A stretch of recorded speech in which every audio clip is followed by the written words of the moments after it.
A Tristán Narvaja nunca entro por Tristán Narvaja. La calle que da nombre a la feria es solo una parte de este fenómeno montevideano en el que cada domingo conviven librerías, tiendas de ropa, puestos de frutas y verduras, remates, tiendas de antigüedades, locales y carritos de comida, y todo lo que una persona pueda o quiera vender sobre un paño extendido en la calle o a los gritos mientras avanza entre la gente. La calle Tristán Narvaja cubre tan solo 700 metros de una feria que, extendida, alcanza los 4.500 metros. De eso se tratan las ferias, organismos vivos que alteran la rutina y el espacio de una ciudad yendo más allá de su propósito original. Yo suelo entrar en la esquina de Miguelete y Gaboto, en los arrabales de la feria. Subo por la calle Gaboto y después de un par de cuadras de puestos de ropa usada, revistas viejas y juguetes salidos de cajitas felices, llego a mi nuevo puesto de cabecera, el de las cafeteras. Son un hombre y una mujer que compran cafeteras viejas y las restauran. Ahí compré la Vialetti que le regalé a mi hermano cuando se mudó a su primera casa y que me parece una pieza fundamental para levantar un hogar propio. También compré una extraña moka de los años 60, elaborada por Fratelli Pupieni, y que en el interior tiene grabado el nombre del pueblo donde nacieron los Pupieni y en el que se ofició el funeral con el que comienza el primer episodio de Gastropolítica, Casale Corte Cerro. Mi última compra es una extraña cafetera llamada Kitty Oro, parecida a la moka pero de acero inoxidable y con el mango y la tapa bañadas en oro de 24 quilates. Un lujo que no se traslada al café, me sigo quedando con la Vialetti. Sin embargo, esa no es la cafetera más peculiar que encontré en este puesto. Desde mis primeras visitas me llamó la atención una cafetera con un funcionamiento similar a la Vialetti pero transparente. La parte superior es de melamina en vez de aluminio y a través de ella se puede ver cómo el café sale del cilindro central y va llenando la cafetera. La única inscripción en este aparato me generó un poco de disonancia cognitiva. Glasnost, Made in Italy. ¿Qué tiene que ver la política de transparencia que Mikhail Gorbachev impulsó en la Unión Soviética en la época de la perestroika con una cafetera italiana? GAT, una empresa que fabrica cafeteras desde 1986 en la ciudad de Brescia, lo explica así en la cronología de su sitio web. 1990. En aquellos años la geografía política del mundo está cambiando a gran velocidad. Gorbachev, el nuevo secretario del Partido Comunista de la Unión Soviética, usa la palabra glasnost para señalar una circulación de información más límpida en la URSS. En esos mismos años, GAT lanza al mercado una moka innovadora con el nombre Glasnost, que tiene como punto fuerte la transparencia. Oportunistas los creadores de GAT. Bueno, hablando de oportunismos, tampoco olvidemos que Gorbachev terminaría protagonizando un comercial de Pizza Hut en 1997. Gorbachev entra a un local de Pizza Hut con su nieta y hay un grupo de rusos discutiendo si Gorbachev hizo bien las cosas o no. Gorbachev nos dio libertad, dice uno. Gorbachev trajo caos, dice otro más viejo. Pero la discusión la resuelve una anciana. Gracias a Gorbachev tenemos Pizza Hut.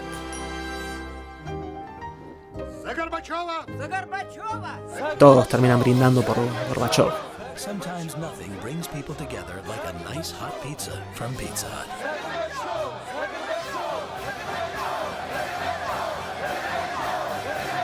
Ahora bien, preparando café en este extraño objeto ítalo-soviético, pienso en la referencia que tengo del café en el bloque comunista.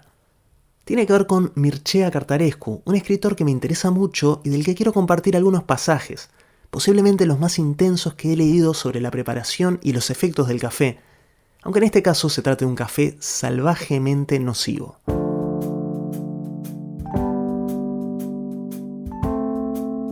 Bienvenidos a Gastropolítica, soy Maxi Guerra y este es un episodio extra presentado por Café Doré y su propuesta Café en Casa. Suscríbete en café-doré.com y disfruta de un buen café recién tostado, molido o en grano.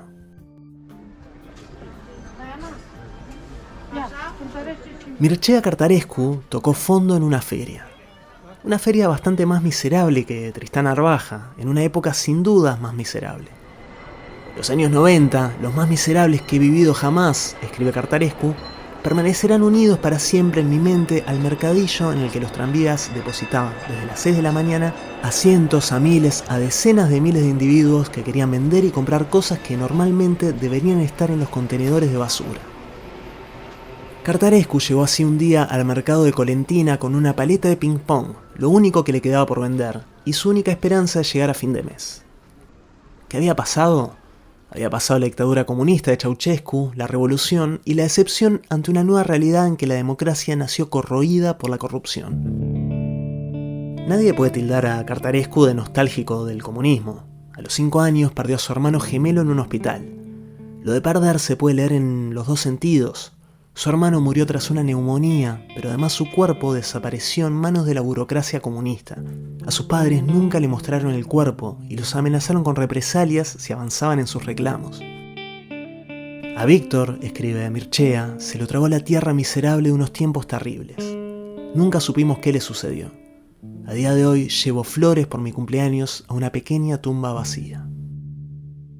Esa historia desgarradora está en el capítulo que da nombre al libro, El ojo castaño de nuestro amor. El título poético hace referencia a la simbiosis que tenían los hermanos gemelos, Víctor y Mircea, con su madre, que cuando terminaban de jugar juntaban las sienes mirándose a los ojos hasta formar uno solo, castaño y acuoso, lleno de amor. Dicen que el mejor libro para acercarse a la obra de Cartarescu es Nostalgia, que su obra definitiva es la trilogía Segador. Pero El ojo castaño de nuestro amor fue mi puerta de entrada a su literatura y tuvo un impacto que no creo que tenga ningún otro de sus libros, como esos impactos que te generan algunas ciudades cuando las visitas por primera vez. El libro está compuesto por pequeños ensayos autobiográficos que suelen ir y venir entre el humor y la angustia existencial. Tiene imágenes maravillosas sobre la vida en Bucarest, sobre la relación de Cartarescu con su barrio y sus calles, los bloques de viviendas como un laberinto mitológico de hormigón. Y también mucha reflexión sobre la vida y la literatura. En el capítulo titulado Escu, Mircea Cartarescu habla de lo difícil que es ser escritor en un país en que 3/4 partes de los apellidos terminan en Escu.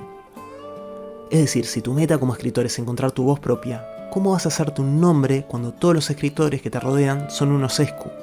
¿Quién podría distinguirme, se pregunta Mircea Cartarescu, de Matei Calinescu o Mircea Dinescu? Hay un capítulo que me atrae particularmente. En él está toda la potencia lírica de Cartarescu, su delirante capacidad descriptiva, unida a una de mis obsesiones, el café. En 1975, Cartarescu hizo el servicio militar obligatorio y le llamó la atención un grupo de reclutas que pasaba horas revolviendo tazas. El olor químico dulzón y desagradable inundaba las barracas. Ese grupito de energúmenos no paraba de hablar y no dormía nunca. Dentro de sus tazas había un producto extraño para la mayoría de los rumanos, el Nescafé Amigo, el primer café soluble que entró al país y que era conocido como Nes. Cartarescu dice que había aparecido hacía poco en las tiendas, pero que nadie lo compraba. En su familia y en las casas de los vecinos compraban café recién molido. Ignoró su procedencia y Cartarescu no da muchos detalles porque hasta ese momento él no tomaba café. Tampoco bebía ni fumaba, su única droga era leer y su mente estaba tomada por los libros y por la novela que algún día iba a escribir. Pero después de un terremoto se tuvo que instalar en lo de su tía y ahí le dieron a probar una taza de Nes. Y todo cambió. Mi cerebro, completamente virgen por aquel entonces, pues no conocía aún el alcohol, ni la nicotina, ni la cafeína, reaccionó ante aquel líquido místico con tanta fuerza, con un entusiasmo tan total que pilló a mi cuerpo desprevenido. Empecé a sentir simplemente entusiasmo. Un entusiasmo sin motivo, una felicidad sin causa externa. Una especie de borrachera parecía la del éxito que crecía a medida que pasaba el tiempo. No sé cómo sería inyectarse una dosis de heroína, pero aquel primer Nes llenaba mi cerebro de luz como si fuera un globo inflado con gas. Hacía que me elevara, que saliera de mí. Azuzaba un deseo irrefrenable de existir de verdad en un mundo verdadero, en el que nada me estaba prohibido. Es claro que a partir de ahí, el consumo del joven Cartarescu se vuelve incontrolable. Aún partiendo de la base de que es un producto terrible, al que define como un horror que olía a petróleo, Cartarescu tiene un ritual en el que eleva a este sucedáneo del café a un nivel casi místico. Estamos hablando de un producto que solo se vendía en la Rumania comunista, algo que no tenemos idea de cuán alejado puede estar de un café soluble actual, ni qué tipo de elementos tenía adentro. Y sin embargo, hay un gesto universal ante este tipo de café, el de batir hasta conseguir la mayor espuma posible a partir de un poco de agua o leche. Lo revolvía despacio con la punta de la cucharita, a través del montoncito de gránulos y cristales, hasta obtener una galaxia minúscula de brazos blancos y marrones en forma de hélice y luego, en el centro de la galaxia, dejaba caer la gota de agua más pequeña posible. Uno a uno los gránulos bicolores caían presos de la humedad, desde el centro hacia los bordes, hasta que todo se transformaba en una pequeña ciénaga pegajosa que manchaba la cavidad cristalina de la copa. Con aquella laguna divina me ensañaba durante el siguiente cuarto de hora, que siempre se alargaba, con una precisión cada vez mayor. La estrujaba contra las paredes del recipiente de cristal, la recogía, la centrifugaba hasta que se aclaraba. Era el preludio del placer, más excitante que el propio placer. Ningún accidente, ninguna miga sólida debía adivinarse en la pasta amarillenta que tenía que tornarse, al final del proceso, de un amarillo pajizo, pura como la pureza misma. Desde el fondo de la copa, a través de su borde, salía, transparente, el aroma a café, cada vez más intenso. Yo lo inhalaba con un placer que recuerdo todavía hoy. Cartarescu tomaba 5 o 6 tazas por día y escribía sin parar. Empezó a publicar, pero también a sentir cómo su mente y su estómago colapsaban. Dejó el NES después de varios meses sintiendo un cuchillo permanentemente clavado en el hígado.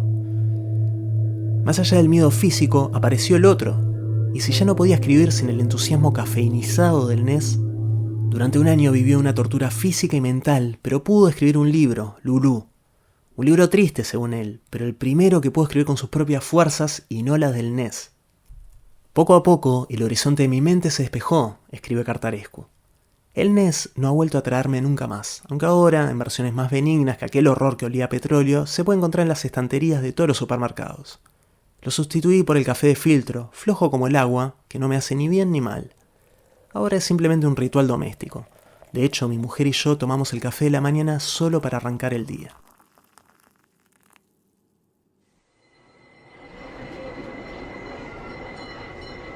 Quizá a alguno le haya quedado la duda sobre qué pasó con la paleta de ping-pong que Cartarescu salió a vender en la feria cuando estaba en su peor momento.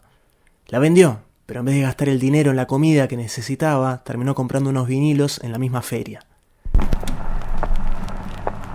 Discos de Bob Dylan, Lennon y Pink Floyd, aunque no tenía un aparato donde escucharlos. Aún conservo esos discos, escribe en el capítulo Los años robados. Nunca les he podido quitar el mal olor. El olor a los 90 en Rumania, a miedo, inseguridad, desesperación. No los he escuchado jamás.